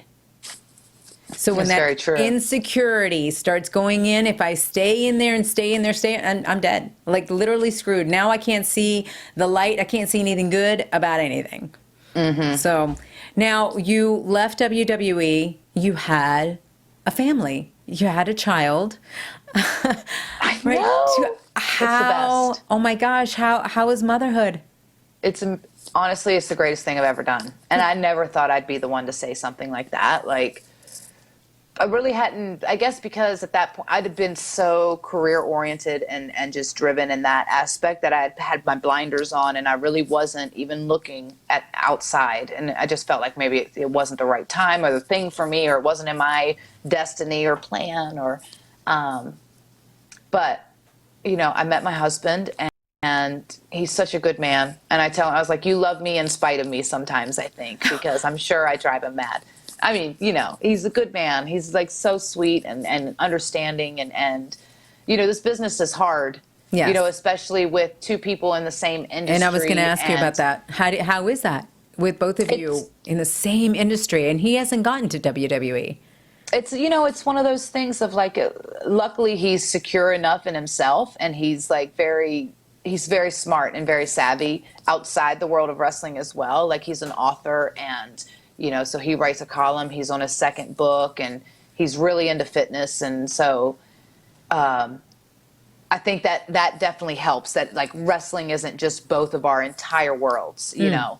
And obviously it's always hard, I think. You know, even when he was on TV and he was the champion and then I was sitting at home like twiddling my fingers, like it's a hard balance, you know, especially if you're used to that lifestyle all the time. And then it's like, but that's the part of like learning to juggle it and that whole balancing act. Yeah, as a matter of fact, I had yesterday actually, or over the weekend, I tweeted hey, you guys have any questions for Mickie that you want me to ask? And I mean, hundreds and hundreds of questions came in. So I'm just going to pick a couple from fans. At Music Queen 88 asked, now that you're on SmackDown Live, would you like to see your husband come to WWE too? Absolutely. Of course I would. I think he's mega talented. I think he, you know, and this is not just me being biased. Like, this is from me seeing him as a performer and as an actor, as a everything. Like, I just think he has all the tools. I think he's an excellent talker. I think he's an excellent performer. That would be amazing. And obviously with our son, and it And how may be would a little that bit more work? difficult, I like was just juggling gonna the road say. schedule. Yeah. We'd have to hire a nanny or something. Yeah, but- that's what some people do. And then Yeah. that's my question to you on your return. Let's go ahead and go there, because I know that the fans are eager to hear about this. How, before I ask about how was your return, how are you going to juggle being a mom? Still trying to figure that out. So you don't know whether you're going to be on every weekend or the live I shows? don't really know. Obviously, it's fortunate enough for, like, he's 2. He's almost 2.5. So before, I was taking him on the road with me a lot, but my schedule was much lighter, and I was kind of making my own schedule. So this is a bit different. And obviously, my husband and I, we have a good understanding of how it's going to work. Right now, I've done the first TV, and I'm coming out for the second TV. And as that progresses, we'll see what happens. And I feel like sometimes I'm going to have to fly them up, because I'm going to want to be around them, Right. fly them on the road with us, especially if there's a few down days or, whatever it takes. I don't want to miss out on moments with my son. But I certainly don't want to miss out on this amazing opportunity to come back and solidify my career and hopefully do something spectacular. And, Yeah. we want it all. We want it all. Yeah, you want it all. I like it. I like it. So let's talk about your return. Why? I mean, first of all, you went to NXT TakeOver. How did that whole thing come about? Did they reach out to you, or were you before then going, hey guys, if you want me back?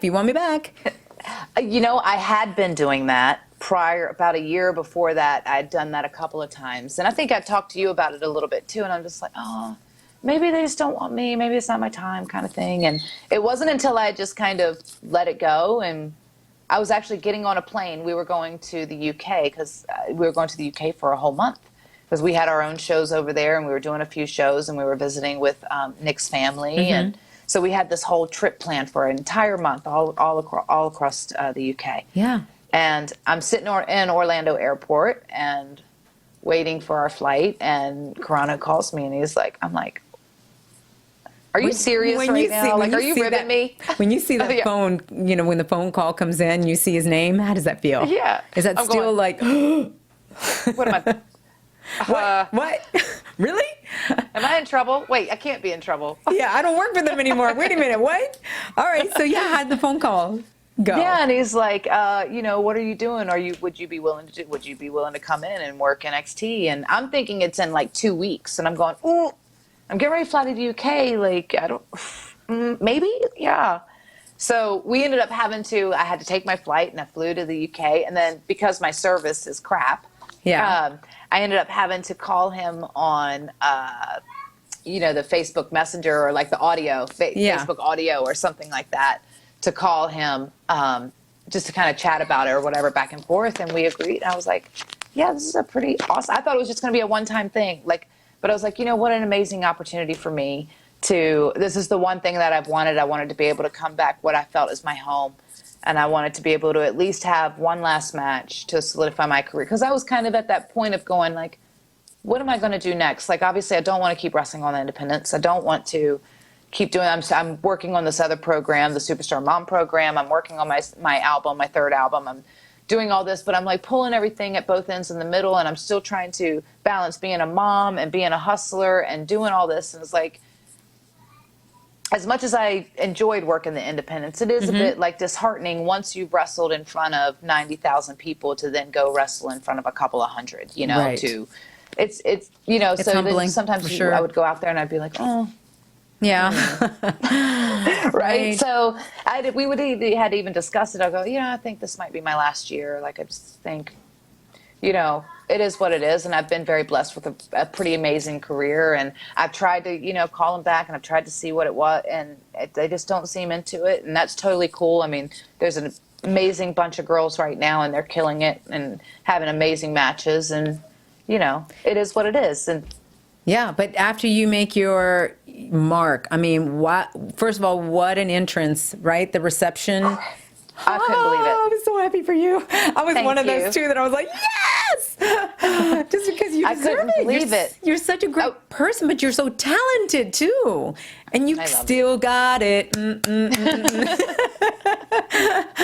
So I yeah. couldn't believe the response though. Like when they announced it and the amount of like people that responded and retweeted and like just kind of came out of the woodwork that were like, oh my God, I can't believe this is happening.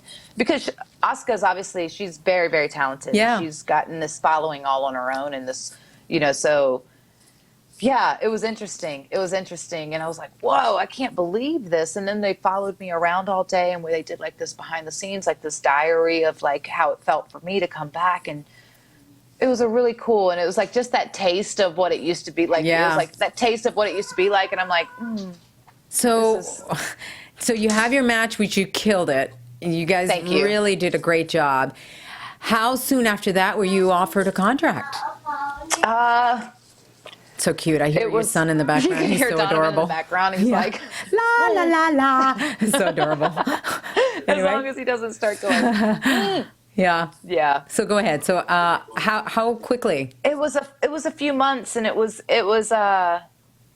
unexpected, honestly. Like Carano kind of joked with me. He was like, "Oh yeah, we'll be calling you," and I'm like, "Yeah, okay. What? All right, Kizris, get out of here."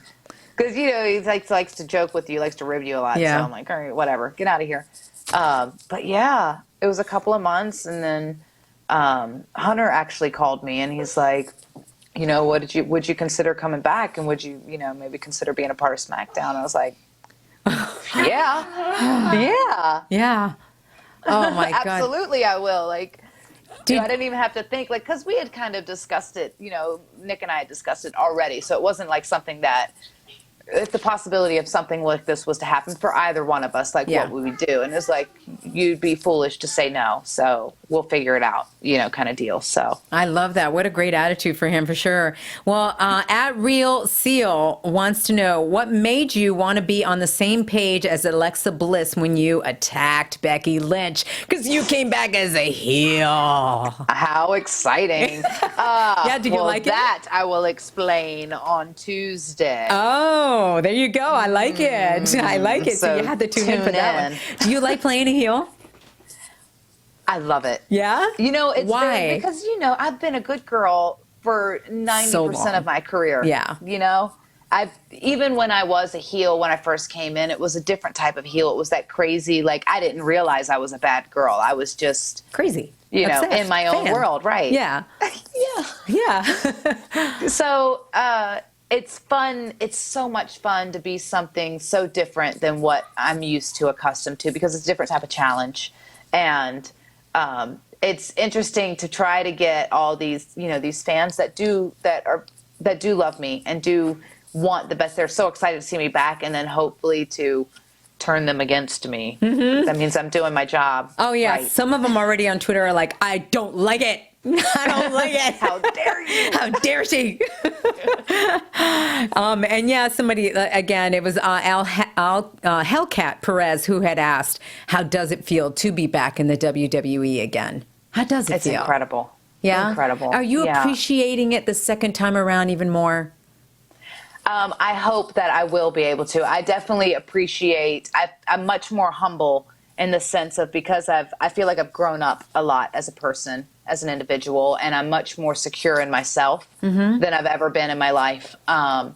So I feel that I will be able to appreciate it a lot more and not allow myself to be so stressed out or so, as we were talking about before, like so just the nerves or the eggshells or like feeling like, you know, you have to impress somebody or any of those things, the insecurities of it all. You know, Right. I don't have those same insecurities as a performer and as a person as I once did.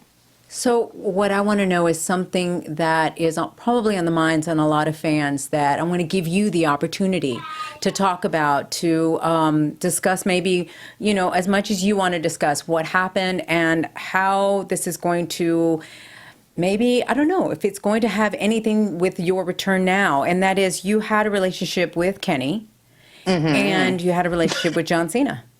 Yeah. So how, like I said, I want to give you the platform to talk about, because you've really never really talked about openly really about that, right? But now you're going to be on SmackDown and John Cena's there, Nikki's in the locker room, going to be in the locker room with you.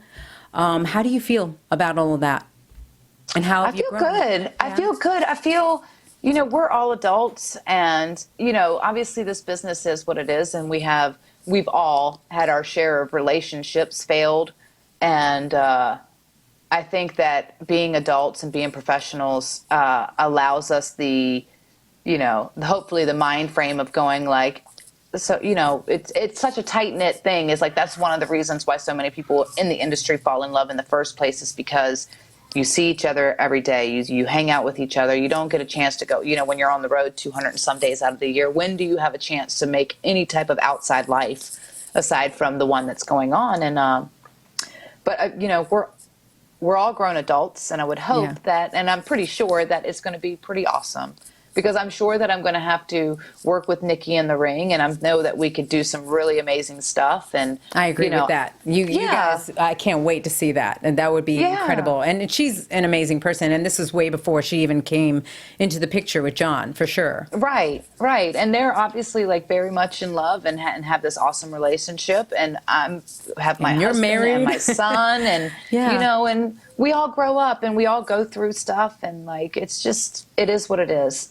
And as far as like that whole thing with Ken, and it's just like, it was a shame that he went out and said the things that he did and did that, because I feel like a lot of it was a lie, and it was mostly just to kind of help his book sales or whatever the case may be. But it is what it is, and I'm a grown up. Yeah, I see it differently now too. I see you differently for sure, which I'm really happy about. And if you, because I know that you've talked about how you were a dancer, and you talked about it's already been out there that when you were in the independent circuit, you were trying to make ends meet. So to do that, because you get paid so little being an independent wrestler, my gosh, $25 and a handshake for a 10-hour drive. Yeah, that is crazy. So here you were a waitress at Olive Garden, right? But you also posed for some magazines, post nude for them. I did.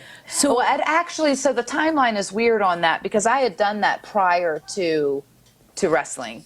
And the way because they hold on to things and they release them whenever they want, and they sell the pictures however they want. So when I was dancing and when I was doing that, I quit dancing about like a year into my training. I was just kind of like, you know what? If I was at the point of going, if I want to ever be taken seriously, I didn't think about the pictures, obviously. Yeah. If I ever want to be taken seriously in this industry, and I really want to go after this with all my might, I have to. So I quit dancing, even though I was making great money. I quit that. I moved back in with my grandmother. I was waitressing at Olive Garden. I was doing all these, I went back to being just, busting my butt and hustling and going back to the grind. And I said, I got to do this. And if I'm going to do it, I have to do it the right way. And I have to step away from even that was easy money and lots of money. Like, I want to be, this is my passion. That's not my passion. That was just easy to do. And whatever, this is my passion. And I have to go after it with everything that I am, and I have to do it the right way if I ever want to be taken seriously. It does make sense to me, though, that when you spoke about being molested earlier, there is a huge number of people that are molested that turn around and then become dancers or go in magazines and all. Why do you think that is? Almost every single one of them that I came across. Why do you think that is? I would say, I think it's because you feel you have this, you don't pride yourself on your body. You know what I mean? Like, even though there are a lot of beautiful women and stuff, they don't think very much of themselves in that aspect, because it's all they've known. You know what I mean? Or it's just like, it's not, they have low self-esteem. It's like very low self-esteem, very feeling of a very low self-worth, So you're trying to get attention by doing that?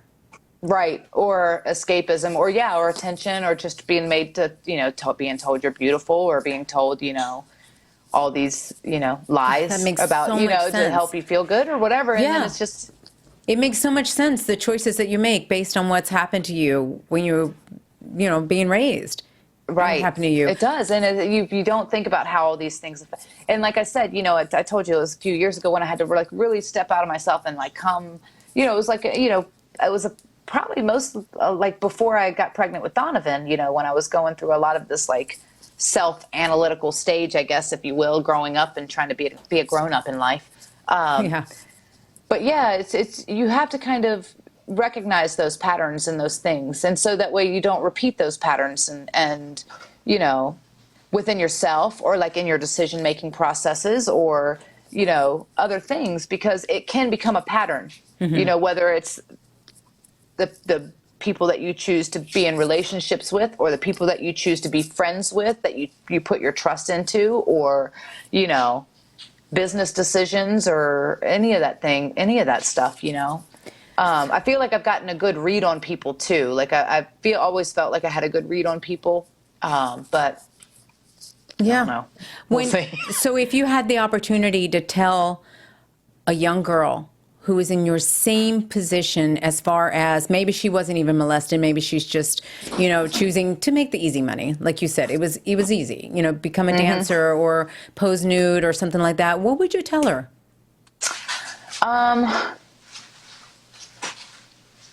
Obviously I would never judge, because I've been in those shoes. I would tell her to ask herself why she's doing it.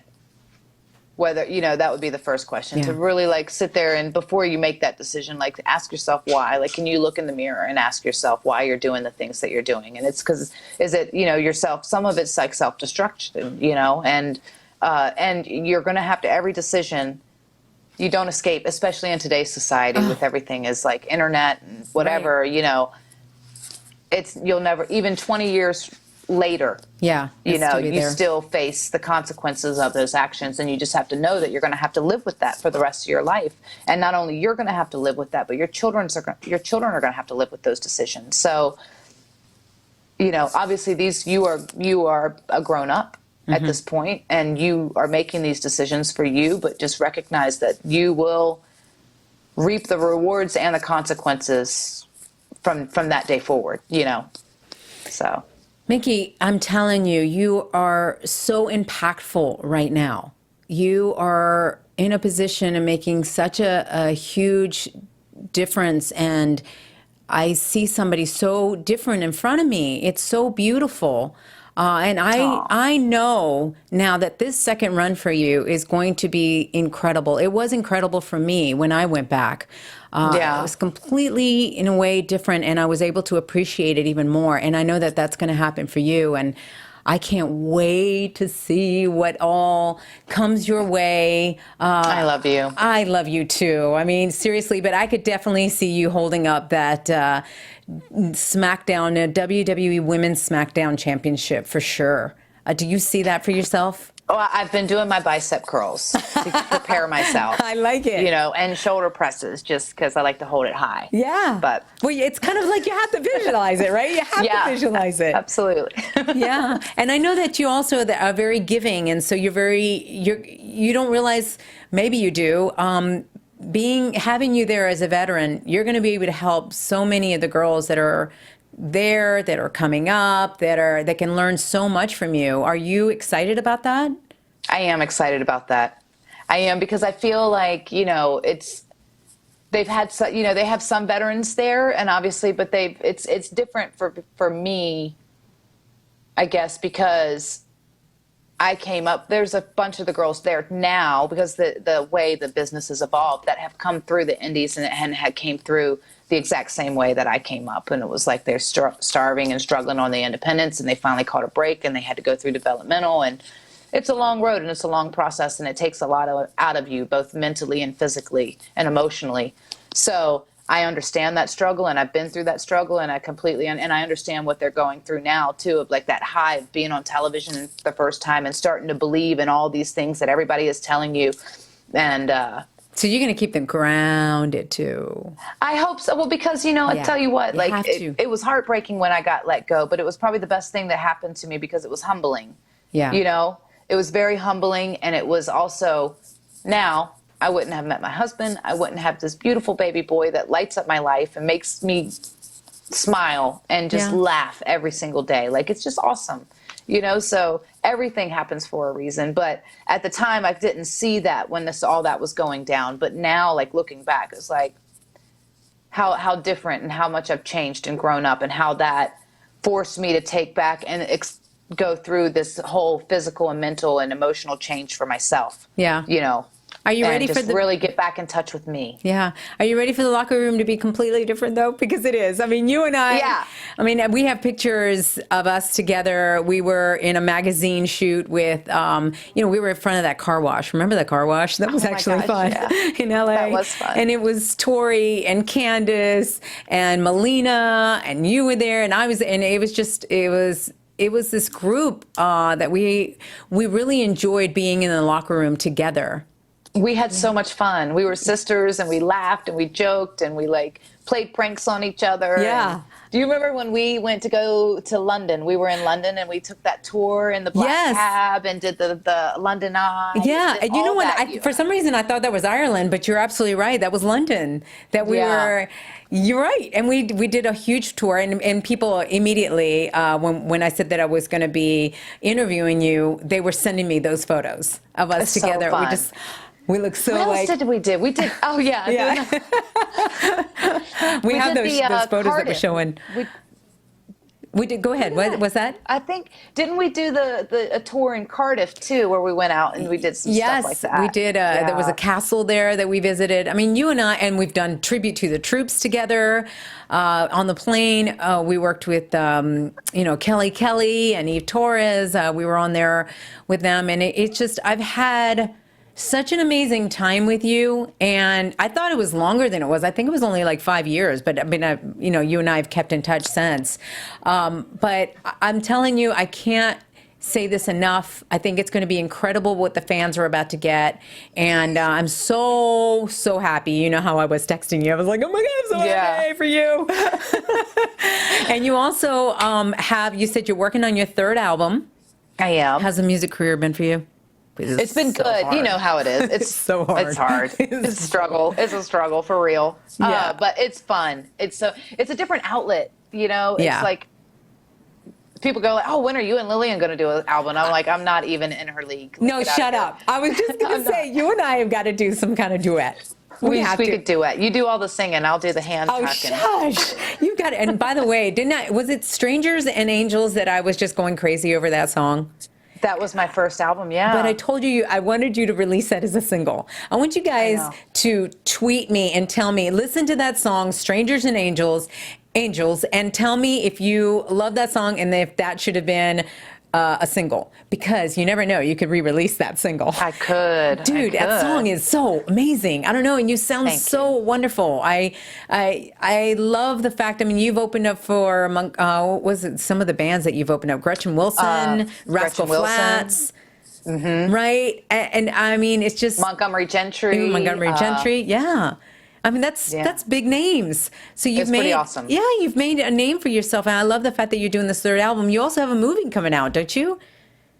No. What? A movie? Really? Oh, there is. You know what? There was this thing. Okay, so this is the In the Ring. In the Ring, yes. Yes. Oh, has it come out, or did it come out?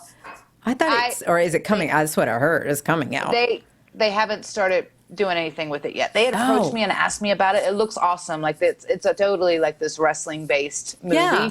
But they had asked me about it prior to going back to WWE, and then I was like, oh yeah. I figured, well, I'm not doing anything, right? Like, oh yeah, I'll do it. I don't care, whatever. Like, and then obviously all this with WWE has happened now and everything else. So I don't know if I'm gonna be able to do it or not. Or so you haven't filmed your part yet? We've not filmed anything yet. Oh, like obviously there was gotcha. the character that they had pitched me and that I had read and we had talked about, and it was fun. It was going to be funny. I think because I heard it was going to be you and Tommy Dreamer and Kurt Angle. Yeah. Okay, so I don't know why I got the information that it was already done in the can and getting ready to come out. No, they haven't started filming yet. Okay. And there's also Christopher Daniels and Kaz and. Oh my gosh, I really hope this happens. Because it would be fun. Yeah. It would be fun. Well, it's like the whole thing is all wrestlers. Like I think that's the idea, was to be all wrestlers. So. Oh, that'd be great. Well, let's hope that all works out. Anything else that you wanna talk about?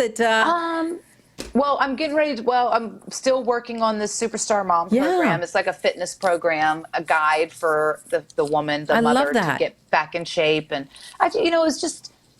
I feel good about myself now, 2 years later, after going through, the struggles. And it amazes me how women like the Brooke Tessmacher and Christy Hemme and Madison, and I'm like looking at them, and they're like, even Rosa, like they look so great. And it took them no time to get back to I'm like, what? Angelina, I'm like, where's the baby stuff? Yeah. I'm still got it. And how did you get back in shape? It took me a while. But I'll tell you what I did wrong is that because it was the first time in my life that I didn't have to diet and I didn't have to do anything. I still exercised and I still worked out. Bring it on. But I'm like, oh, cheeseburger. Delicious. I don't have to be in the ring right now and in a little piece like this, right? In a little pants this size. Yeah. And I'm thinking oh, that's okay. It'll come off when the baby's born, and then the baby's born and you're like, wait, why are you here? This is me? Okay. But so it was a struggle. The struggle's real. And then you learn that you're like, oh my gosh, just babies are time consuming. They're very needy. They're needy little babies. So is that, juggling and then going back on the road and trying to do all these things and then get back into shape and try to go back to what I felt like was a comfortable, I didn't expect to get back to me prior to having done, but something relatable that I was comfortable with, because we are so body conscious, I think. But yeah, and I feel like it took me almost a little over a year and a half to finally bounce back and to do it the right way, to be healthy, because I was nursing and everything else. So you still had to consume so many calories, but the right type of calories and diet and exercise and not feeling guilty about going to the gym and taking care of yourself and allowing yourself to have that hour a day to be able to do those things. And did your husband help you? A lot. Yeah. A lot. Oh, good. He's very knowledgeable in the nutrition and the fitness world. Well, I can kind of see that with his body. I mean, seriously, what a sick body. If you don't mind me saying that. Thank you. Yes, I enjoy it. Yeah. I always love it when people, when girls compliment my husband, I'm always like, bring it on. I'm not the kind of oh, how dare you say that? I'm like, really? It's a compliment. Yeah, absolutely. You're like, yep, and it's mine. And it's all mine. Yes, and hands off. But yeah, I mean, I could see. I was like, I wonder if he helped in any way, because it looks like he knows. I knew what had worked for me. I was always like, okay, well, I'll, eat what I eat right or what. But he breaks it down. He knows what types of fats and the MCT oils and all these things that I had never, because I didn't sit there and study it. He studies it, and that's because he had wrote. That's what kind of inspired me to do this program. Is his book. He had wrote a book all about nutrition and breaking it down and simplifying it so it doesn't seem so analytical for the normal person. What's the name of the book?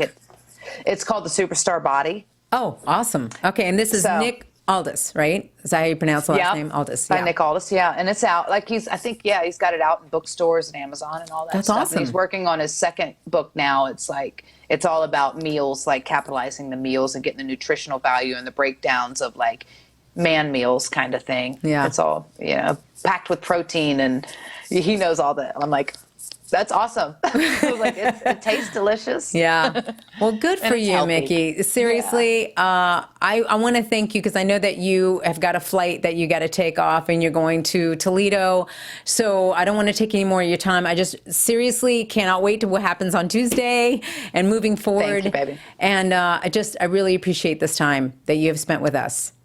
Thank you, Lilian. I appreciate you having me on, and I wish you nothing but the best. This is awesome. I think this is great what you're doing, and who better to because you've done so much for us, and I think that a lot of times announcers get overlooked in how much they provide for the audience. Not only did you sing the national anthem, but introducing everyone and having to see the reaction from the people for the entirety of the show, for a 2 to 3 hour show, and all the live events, and you got to travel the world and experience all these things with us, and I think you're amazing. Oh, thank you. That means so much. You have no idea love how you. much that means. I love you too. Best of luck to you. Thank you, Go baby. get them. All right. So you can find you at Twitter is what? Just Mickie James, at right? Mickie James. And on Instagram as well? At the Mickie James. So it's the. Okay. Yeah. And then do you have a Facebook? I do. It's Mickie L. James. Mickie L. James. All right, guys. You know now where to find Mickie. All right. Love you. And I we'll love see you you too. later. All right. All right. Bye. honey.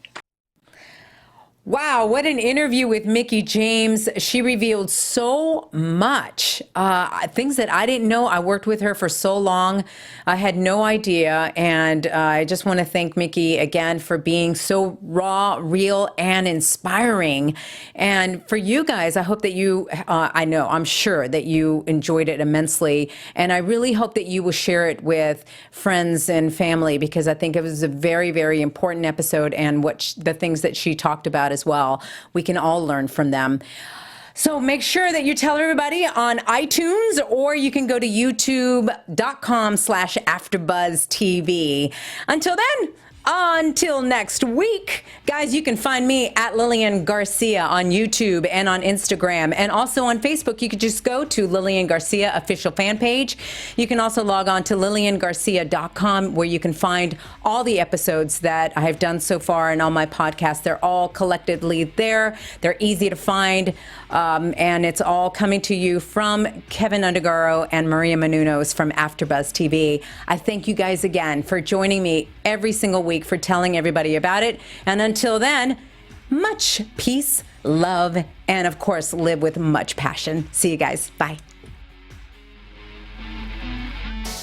From executive producers Maria Menounos, Phil Svitek, Kevin Undergaro, Lilian Garcia, Mark Donica, associate producer James Frank, AfterBuzz Wrestling News correspondent Christy Olson, and the entire Making Their Way to the Ring staff, we would like to thank you for tuning in. Like us on Facebook, rate and comment on iTunes and YouTube. Follow Lilian on Twitter and Instagram at Lilian Garcia. This has been a presentation of the AfterBuzz TV Network. Buzz you later.